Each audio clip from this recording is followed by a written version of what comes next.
Maintenant, à la fin de cette séance, avec du tirage en prise neutre, alors c'est de la prise neutre, mais c'est avec un grip qui est ergonomique, j'aime beaucoup ce grip, la sensation au tirage est très bonne, on ressent vraiment bien les dorsaux.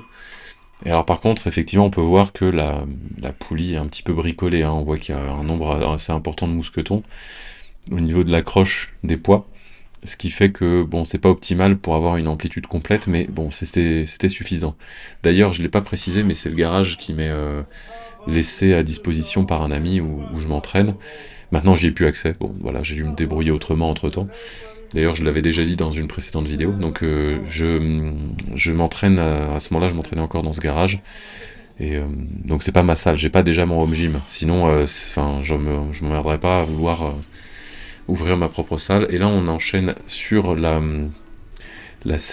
séance de soulevé de terre secondaire, donc voilà, là on est sur la deuxième salle où je m'entraîne, et maintenant je m'entraîne plus que là d'ailleurs. À vrai dire, c'est surtout que je m'entraîne principalement dans cette salle-là pour le soulevé de terre et les mouvements qui y sont associés. Parce qu'autrement, c'est vrai qu'on me voit dans une autre salle, dans les autres épisodes, ceux qui arrivent et ceux qui sont déjà passés, et à ça, très certainement que tu vas me dire que je m'en fous.